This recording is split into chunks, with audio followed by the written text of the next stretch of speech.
What's up, everyone, and welcome to a new series we're doing for our game, The Mysterious Misadventures of Molly and Mordecai. That's a game coming out in this holiday season, uh, probably the spooky time of year, Halloween. So my name is Matt Leslie, and I'm a VFX/slash technical artist on this game project, and I wanted to spotlight a new shader I was working on for our potions. And so in front of you here, we have the health potion. And on this health potion, there's several different types of shaders. But the shader I wanted to focus on was this liquid shader.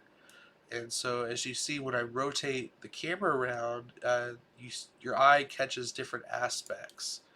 And that's kind of what I'm going for. So, for example, whenever I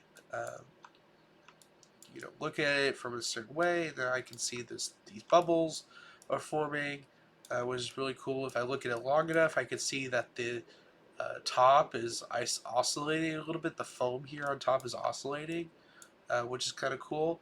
And also, if I zoom in kind of closer, you can see that there's like these micro bubbles or like foam, like how the foam is being formed in these micro bubbles moving up the surface of the uh, water or the liquid here to the top. And so let's go over that real quick.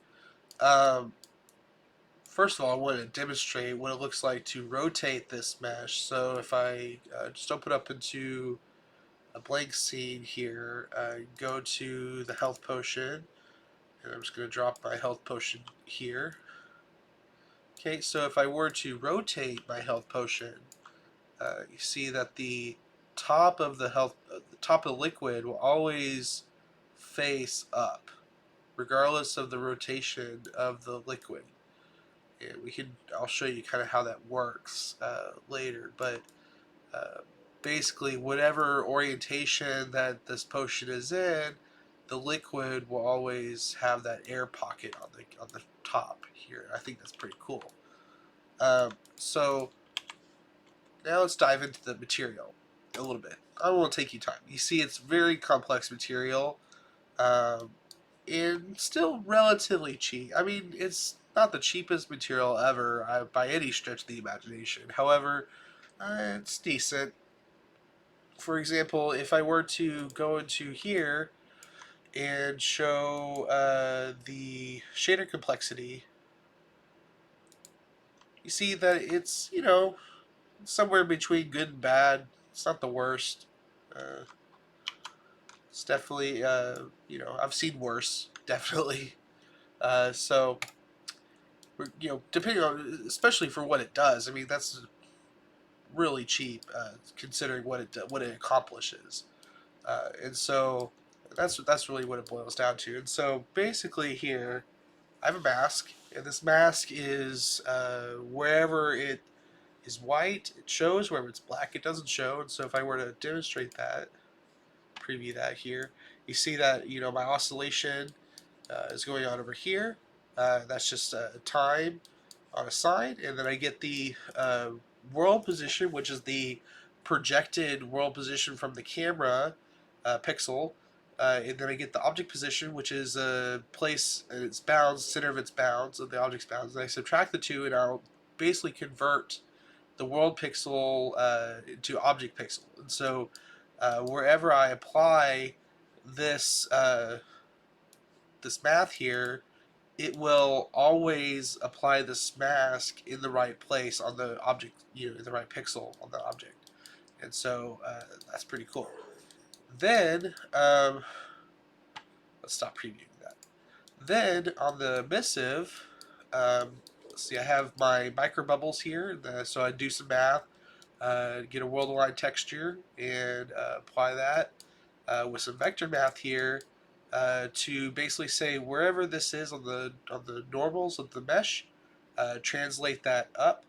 And so then I apply a color to it, do some foam stuff, get a mask for the foam, apply that as a lerp, and then basically just combine it all together.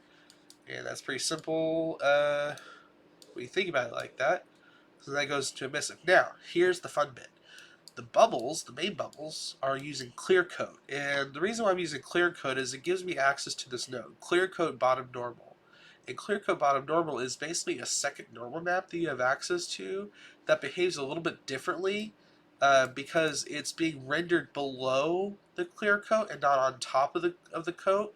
And so the reason I need it below is that, if you look at the health potion, if I had these bubbles rendering on the surface, that would look pretty weird, right? So I want it to render as if the bubbles are inside the liquid, not on top, not on the edge of the liquid.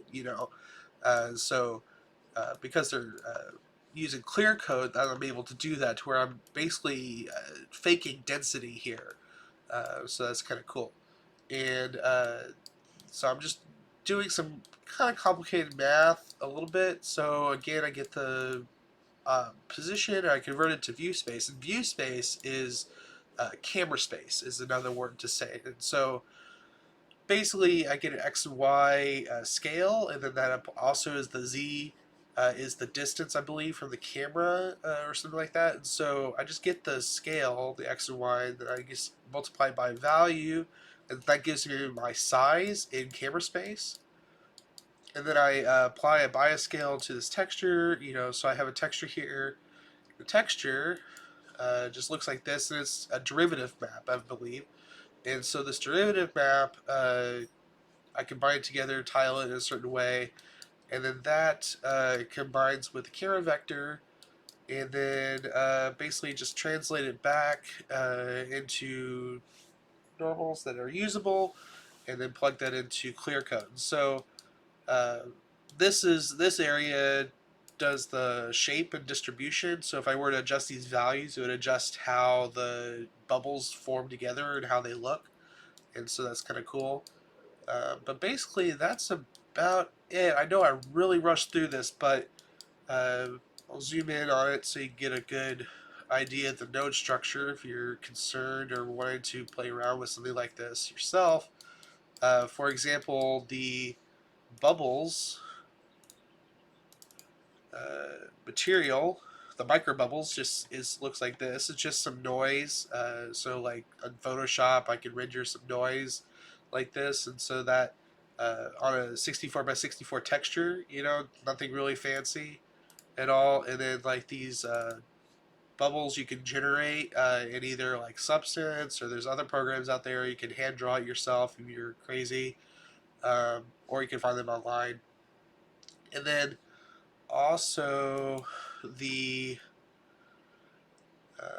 other thing, let's see, I think that's all the textures that I used here. So there, yeah, this texture and that texture. Yeah, just two textures on this. So yeah.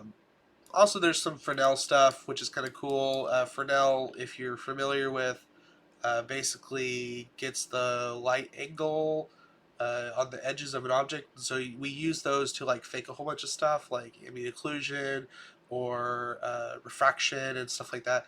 And so I use it to give kind of like a glow on the edges to like show that like, hey, maybe this liquid is radioactive in a way. It's kind of magical, kind of scientific a little bit.